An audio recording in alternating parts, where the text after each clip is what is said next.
اور خدا نہ کرے اگر گناہ میں زندگی گزرے تو موت کیسی آتی ہے۔ یہی ہمارے جنا اسپتال کے ایک ڈاکٹر گزرے، ڈاکٹر نور محمد، ان کی ایک کتاب ہے میرے مشاہدات زندگی، اس میں انہوں نے ایک واقعہ لکھا، اپنی زندگی کے بہت سے واقعات لکھے۔ اسی میں انہوں نے لکھا ایک شخص کو وارڈ میں لایا گیا، کا 17 دن وہ وارڈ میں تھا، لیکن حالت ایسی تھی زبان کتے کی طرح باہر آ گئی تھی، کہا اس کی آنکھیں اندر کو دھس گئی، چہرے کا رنگ تبدیل ہو گیا، بسا اوقات تکلیف میں یوں چیختا چلاتا جیسے کوئی کتا بھونک رہا ہو، کہا لیکن اس کی زبان پر غیر اختیاری طور پہ گانا ہوتا تھا۔ کہا جب آخری وقت آیا تو میں نے اس کے بیٹے سے کہا شاید اس کے آخری وقت ہے، تم اس کے قریب کلمہ پڑھو، ایک مسلمان ہے کلمہ پڑھ کر دنیا سے چلا جائے۔ بیٹا بھی قریب ہے، پوتا بھی قریب ہے، نواسے بھی قریب ہے، کہتے ابا جی پڑھ لا الہ الا اللہ، والد کی زبان پہ کلمہ نہیں آتا، گانا آتا ہے، کہتے پڑھ اشہد ان لا الہ الا اللہ، آگے سے زبان پہ گانا آتا ہے۔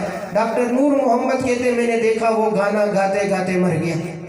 مجھے بڑا افسوس ہوا، ایک مسلمان تھا، آخری وقت میں کلمہ پڑھ لیتا، لیکن آخری وقت بھی اس کو کلمہ نصیب نہ ہوا۔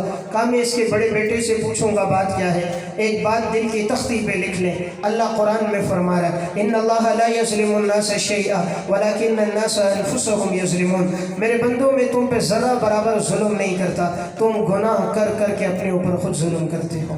اللہ ظالم نہیں، انسان خود ظالم ہے، انسان خود ظالم ہے۔ ڈاکٹر نور محمد کہتے ہیں میں نے بیٹے سے پوچھا تیرے باپ نے زندگی کیسی گزاری؟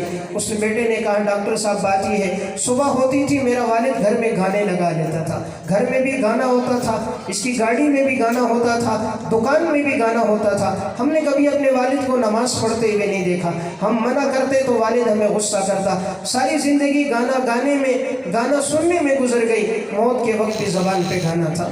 کما تعیشون تموتون، جیسی زندگی گزارو گے ویسی ہم تمہیں موت دیں گے۔